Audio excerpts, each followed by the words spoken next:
Olá, seja muito bem-vindo ao Momento Querigma.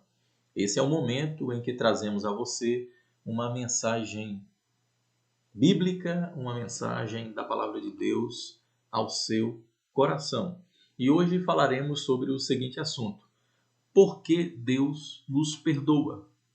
E para falarmos sobre esse assunto, iremos ler no Evangelho de João, o capítulo 8, a partir do versículo 1 até o versículo 11. Vamos ver o que a palavra de Deus diz aqui nesse texto. Está escrito: Porém, Jesus foi para o Monte das Oliveiras e, pela manhã cedo, voltou para o templo e todo o povo vinha ter com ele e, assentando-se, os ensinava. E os escribas e fariseus trouxeram-lhe uma mulher apanhada em adultério e, pondo-a no meio, disseram-lhe: Mestre, esta mulher foi apanhada no próprio ato, adulterando, e na lei nos mandou Moisés que as tais sejam apedrejadas. Tu, pois, que dizes? Isso diziam eles, tentando para que tivessem de que o acusar. Mas Jesus, inclinando-se, escrevia com o dedo na terra. E, como insistissem, perguntando-lhe, endireitou-se e disse-lhes: Aquele que dentre vós está sem pecado, seja o primeiro que atire pedra contra ela. E, tornando a inclinar-se, escrevia na terra. Quando ouviram isso, saíram um, a começar pelos mais velhos até aos últimos. Ficaram só Jesus e a mulher que estava no meio.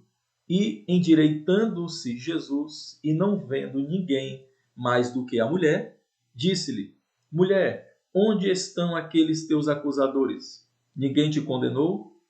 E ela disse: Ninguém, Senhor. E disse-lhe Jesus: Nem eu também te condeno. Vai-te e não peques mais. Três grandes erros os escribas e os fariseus cometeram aqui. O primeiro erro foi a forma de conduzir o julgamento nesse caso de adultério. De acordo com a lei de Moisés, tanto o homem quanto a mulher deveriam ser condenados. Nós podemos ver isso claramente no livro de Levítico, capítulo 20, versículo 10. No entanto, somente a mulher, aqui nesse caso, foi trazida a juízo. No versículo 6, podemos ver o segundo erro dos religiosos, pois podemos observar o real interesse deles nesse caso. O principal objetivo dos religiosos não era o de cumprir a lei, fazer justiça e serem obedientes à palavra de Deus. No entanto, o verdadeiro interesse deles era o de tentar o nosso Senhor Jesus, fazendo desta situação uma armadilha, uma cilada para pegar Jesus em alguma falha e, consequentemente, incriminá-lo.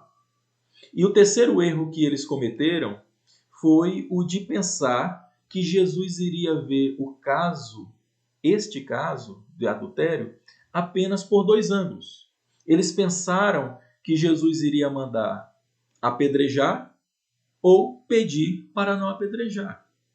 Se Jesus dissesse apedrejem-na, eles iriam levar o caso ao governador romano, pois os romanos tinham proibido os judeus de cometerem execução. Nesse caso, os religiosos acusariam Jesus de estar se levantando contra César, de estar se levantando contra Roma. E caso Jesus tivesse dito não apedrejem, eles iriam dizer que Jesus estava desobedecendo a lei de Moisés, desobedecendo a palavra de Deus. No entanto, o inesperado aconteceu. O inesperado aconteceu porque Jesus viu a situação por um outro ângulo. Que ângulo foi esse? Pelo ângulo do perdão e da misericórdia. Para finalizar, eu quero ler novamente o versículo de número 11. O versículo 11 diz assim: E ela disse: Ninguém, Senhor. E disse-lhe Jesus: Nem eu também te condeno. Vai-te e não peques mais. Aqui podemos entender o propósito do perdão de Deus em nossas vidas. O perdão não é uma licença. O perdão não é uma permissão para continuarmos pecando. Não devemos cometer a loucura de pensar: Deus me purificou, agora posso me lambuzar novamente com o pecado e se rebelar contra ele, pois a coisa se resolve muito fácil, pois é só pedir perdão que ele vai me perdoar novamente. Meus queridos, a Bíblia diz na carta do apóstolo Paulo aos Gálatas, capítulo 6, versículos 7 e 8 o seguinte: Não se enganem, de Deus não se zomba, pois aquilo que a pessoa semear, isso também colherá. Quem semeia para a sua própria carne, da carne colherá corrupção. Mas quem semeia para o Espírito, do Espírito colherá vida eterna. O perdão de Deus em nossas vidas é uma oportunidade que Ele está nos concedendo para agirmos do modo certo, para vivermos do modo correto. Ou seja, o perdão de Deus é uma oportunidade que Ele está nos dando para vivermos segundo a sua boa, agradável e perfeita vontade. Que Deus abençoe a sua vida e até o próximo vídeo, se Deus quiser.